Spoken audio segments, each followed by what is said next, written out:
Tungsten grinder. That's the first thing. Wish I would have bought one along with the welding machine. You'll never grind one the same way a dedicated grinder will. Total difference. Like night and day to the way it welds. Spend the 5 to 1,000 G. They'll last forever. Whoa there, Rona. Let's reel it back into reality. Hi guys, I bought 5 tungsten grinders from cheap, 50 bucks all the way up to $837. So let's test them out and see how they do. 3 Mirrors brand, 50 bucks. This is just a head that goes on like a Dremel. Summit Racing, $107. CK Turbo-Sharp, $837.28. Eastwood, $109. Little mini bench grinder, $50. And then a tungsten grinding wheel, 20 bucks. This isn't a sponsored video. I bought every single one of these out of my own pocket, and it totaled $1,094, and I'm going to give them all away. So if you want to be entered in the random drawing to win one of these, you can, on this video, you can scroll down, and right here to the right of the thumbs up button, just scroll to the right, and there's a thanks. So what that is, that's going to be a donation for the cost of making this specific video. And not on a computer. To get to that thanks button, you have to come over here and click the 3 dots, and then it comes up. And then once there's enough donations to cover the cost of all these grinders, then I'll just give them away. I'll make a video and just use a random online number generator. So the minimum to get entered would be $5 on a super thanks, and you can donate whatever you want. You know, if people donate more, then it'll fill up quicker and there will be a higher probability of winning. So something to think about if you're a gambler. There's full transparency. All you have to do is look below in the comments and see how many people donated however much money. So the good thing about this video versus other tungsten grinder review videos is I bought these out of my own pocket and I have nothing to win or lose on this. So I'm just giving you my honest review. The problem with other videos, if you want to search, brand X and go look for it, there's a very high probability you're going to get somebody who was paid to review that or given it for free, and they're getting kickbacks, so they're not going to be able to tell you exactly what they think. I'm just going to tell you the honest truth, what I think about all of these first impressions. So in no specific order, here's the Eastwood one. It's got 6 slots in the top, and it's got slots for 3/32 tungsten at 2 different angles, 16th inch tungsten at 2 different angles, and then these upswept ones, and they say in the instructions that's for clean breakage if you want to break off your tungsten to get a new start on it. So right off the bat, this one doesn't interest me really because I primarily weld aluminum, and I like using thicker tungsten usually instead of 3/32 or smaller. So this one doesn't have much use to me, but I'll keep going and give it a review. So you got an angle here to go 22.5 degrees, and then if you want a sharper point, you lay it flat on this one for, they say, a 10 degree. And the instructions tell you to put it on speed 4 because it's variable speed. This is the ideal speed setting for tungsten grinding, so that tells me this is repurposed. It wasn't even a tungsten grinder to begin with, but that's all right. The instructions tell you to slowly and steadily allow the tungsten to contact the face of the diamond cutting wheel while rolling the tungsten. Do not force the tungsten, but allow the abrasive of the grinding wheel to do the work. So that tells me that these grinding wheels are not super durable. You don't want to overheat your tungsten and harden it and wear out your grinding wheels. And this one didn't come with any extra wheels. It only came with the one, and I'm sure you can flip it over once it wears out. So the bad thing about these, the funny thing is I've never used a tungsten grinder in my 22 years of doing TIG welding. I've never felt the need to buy one of these. But so what I was going to say is the downfall of these is you're locked in and you're hitting this wheel in the exact same spot. You can't move around. So you're going to wear these out. Maybe they don't wear out fast if you're gentle with them, I don't know. Okay, first time ever using a tungsten grinder, so I took my glove off so I can spin it easier. We'll see if it gets hot. I have no idea. And then I'm going to go on the 22.5 degree angle first. Just lay it in there until it feels like it's flat and not teetering around. And then just, like they said, the instructions, gently spin it. And that slot's a decent amount wider than 332. It's pretty wobbly, but that might be a good thing.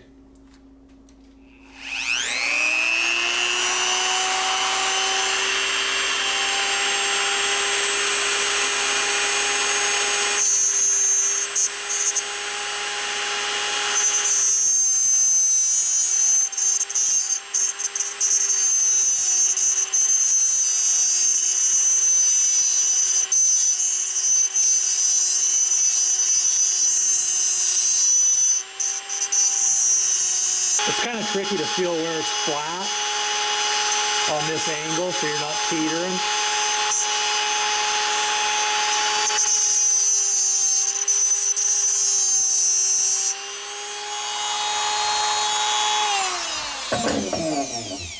So first impressions, that ground is pretty dang quick. I was surprised how quick it actually worked. And I did notice when you get this laying nice and flat in that groove, the very tip of it does come straight off radially from the center. So you know it's not grinding at a crooked angle. They did a good job on that, getting the heights set just right. Let's look at it under a little more magnification. Pretty smooth finish. It looks a lot worse under magnification than it really is. You can see that it's got a little bit of swirls though, you know, from having to spin it. I just tried to spin it a little bit slower, get those swirl marks out, going really slow. You still get them though, it's just kind of the nature of these grinders. The smaller diameters this head is on it, you know, it's going to be coming around grinding the side of this at a swirl angle. There's no way to get around that. Hopefully that makes sense.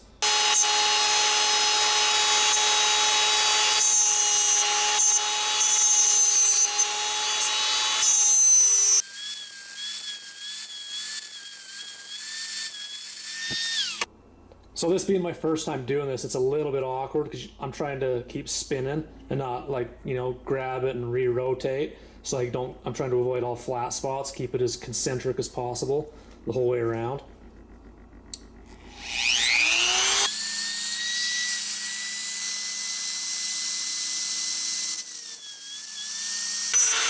Trying to teeter back and forth and get that sweet spot where it's laying flat. Okay, pretty nice. You can see on this one though, with that steeper angle, the very tip is coming in past the radial line. I don't know the right terminology, but I'm sure you guys know what I mean. So this disc is coming in, sweeping into the tip at an angle. It's not coming straight in on the point. So you're getting swirls up it, which really is kind of a trivial deal. It doesn't matter that much. At really low amperages, it can make the arc swirl a little bit before it stabilizes. Okay, let's try the tungsten snapper feature on this. This says place the burned end of the tungsten into the proper width slot and quickly move the tungsten to the side to snap it off. Let's give it a try here.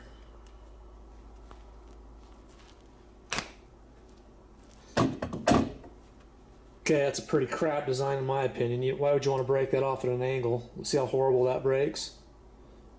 Depending on your tungsten, it might break a little bit cleaner than that, but if any of you guys are wondering sometimes your tungsten, why it splits down the middle when you're welding, it's probably because you broke your tungsten off instead of grinding it off. So Eastwood grinder, yeah, it shapes it good, but don't use the break off feature on it. They say the wheel's rated for 100 sharpenings per side, so 200 total. Okay, moving on. Summit brand one. I already know I'm gonna like this one better. It's cordless, and it has a slot for 1/8 inch tungsten. And it's got more options for angles. And then they got this little slit here, that's a height indicator to where you're supposed to put the disc height to get it to grind right. And it comes with several more discs, USB charge cable,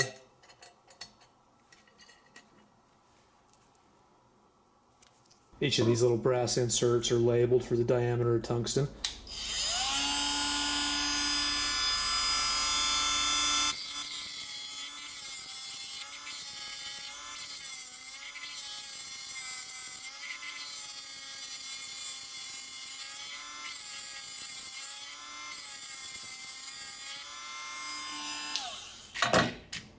That worked really nice. So I like this one better.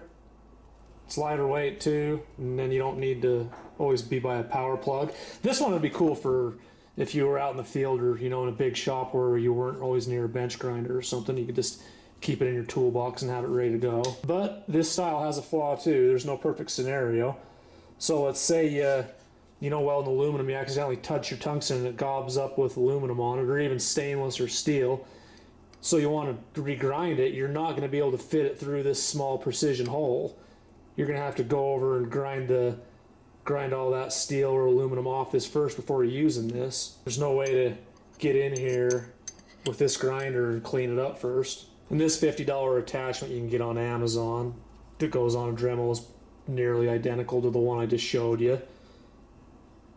So I wouldn't buy this, because you're gonna have to, if you want to use it, you're gonna have to put it on a Dremel anyways. Buy that Summit one with the battery and just keep that dedicated, and then just, you know, use your Dremel for whatever Dremel work you need it for. Okay, let's see what you get for $837. Little tungsten holder to spin while you're sharpening it, which doesn't make sense to me because this diameter is so big. You can't get around one full revolution as easy as just twisting a small diameter tungsten rod. But if you get a really short piece, I guess you can, you know, it'd be nice to put it in this collet so you can have room to spin it, I guess. I don't know. A mount, so if you want to clamp it in a vise. Some tools, whatever the heck this is that they do not explain in the instructions. Don't see use for that. And a pretty decent case. So first impressions, yeah, it's beefy. It's built really nice. Good precision parts that are anodized on it. Then you adjust your angles here. Seems pretty overkill to me for a little tungsten grinder though. You know, how much power do you really need? This thing's like 1 horsepower. Has an opening in the top in case you want to put a flat land on the end of your tungsten if you're that kind of guy. I'll take it apart real quick and show you how this thing's designed. So your tungsten goes through these slots at a fixed angle, and then you get the angle of the grind by twisting this.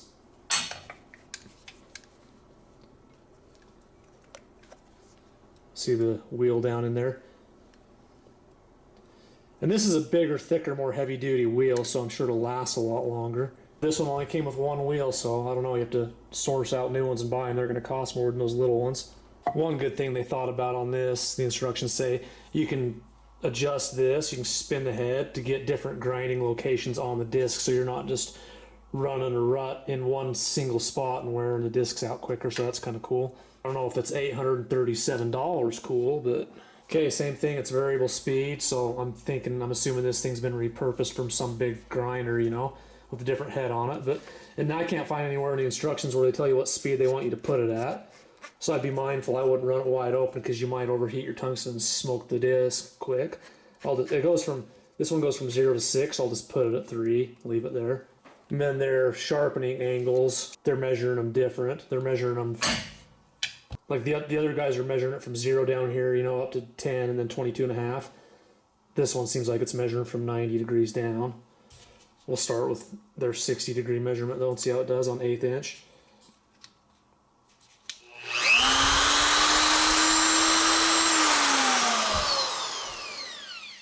One good thing about this one, I guess, not that I really care, but it keeps the dust to a minimum because it's it's enclosed.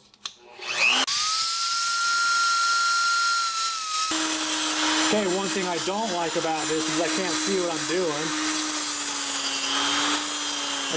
I'll have to keep pulling it out and checking it.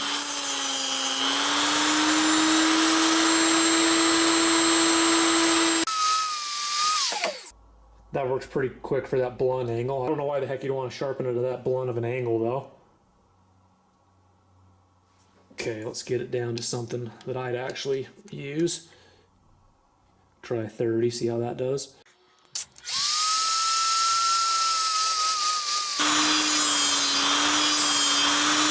This is, with all the mass, it is a lot more stable. Those little ones, you can feel them vibrating the hair more. Okay, not quite there yet.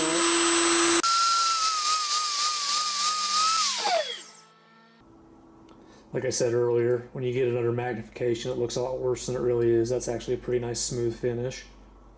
You see the point's pretty sharp.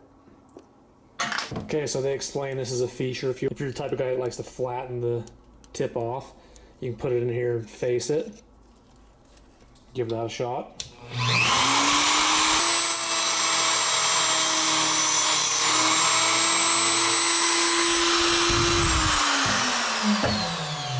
Kind of dumb though, in my opinion. It doesn't lay that face down exactly flat. because of how much, you know, slop there is in here, you're not going to be able to get it exactly perpendicular. So I would never use that feature. Okay, let's go down to 20 degrees, get it sharper.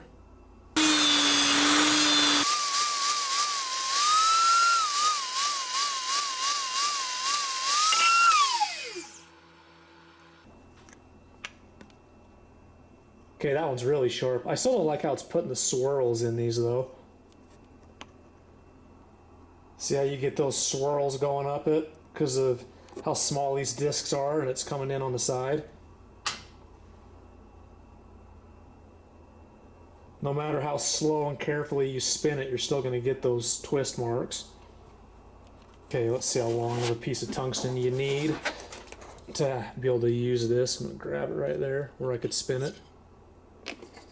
So, yeah, so this is a crap deal for me. I'm a cheap ass. I don't like throwing away my tungsten when it gets short. So if you're a guy that likes to use stubby back caps, like when I was building those intake elbows, I had to have a really stubby back cap in order to get up into tight to reach areas. So you're not even going to be able to sharpen your tungsten with this machine because it's too short. You don't have anywhere to grab onto. Even with their nifty little tool here, you know, you're going to be able to, you'll grab down a little bit further. Like here, I'm going to put my fingernail all the way to the edge. So your tungsten has to be that long in order to use this machine. No matter how hard I think, I can't think of all the stupid comments that some people will leave. Somebody's going to probably say, well, yeah, just grind it and then cut it to whatever length you want. Okay, brilliant. So it's a single-use piece of tungsten now, you know, like use that grinder. You need it this short. Cut it flat with a different cutoff wheel because you can't cut them to length with these grinders. Then once this gets contaminated, you have no way of regrinding this piece, so you throw it away. Makes no sense to me. Okay, before I even started this video, I know this one's going to be my favorite. $50. We'll see how it does with the El Cheapo wheel that it came with. This is kind of cool because it comes with this grinding wheel, a polishing wheel, and then this one. It's kind of soft. This would be really good for deburring aluminum. And it comes with this too, that you can screw into this. You can screw into the shaft over here and use it. Comes with all these little cut-offs and polishing bits and stuff. Kind of neat. I'm sure it's not too powerful though. You know, it's a pretty small little grinder, but might be good for other intricate hobby work. Using a bench grinder though, you got to be a little more situationally aware. If you're not holding this right or you put it in at too shallow of an angle, it can kick back on you. So safety glasses, you know, be smart about it. Probably be a good idea to put some sort of strong magnetic base on the bottom, or, you know, clamp it or bolt it to the table so you can push harder, but just showing you quick right out of the box.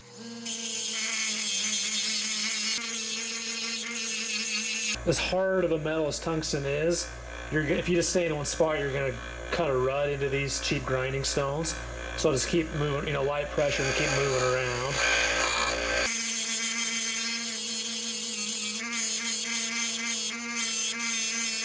Okay, nice and sharp. And all the striations are going more in line with the point. They're not twisting around, you know, because I'm holding it like this. And then if you care to, you can use this wheel too to give it more of a polished finish.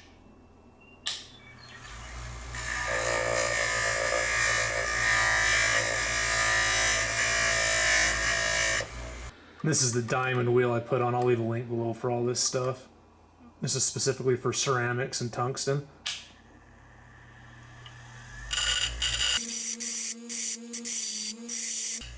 It removes material a lot faster than the cheap one over here that it came with.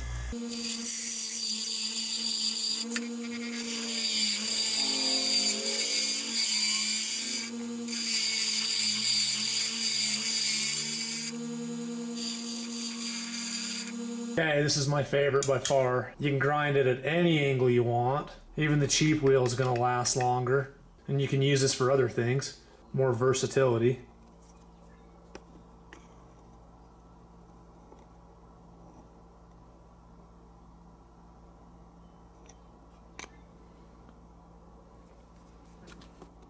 And if you get some contamination on it, you know, like a gob of aluminum or stainless, just grind it off. with this one, where you can't do that with the other ones. So before you go blowing $800 on a tungsten grinder, you might want to consider just buying an entire TIG welding machine for that price. And for the past 20 years of my career, I've never had the need for a tungsten grinder. Consider spending the $45 one-time fee to my website, and I teach you exactly how I do everything. I show you how I shape and grind my tungsten. You can't do it how I prefer to do it with any of those grinders.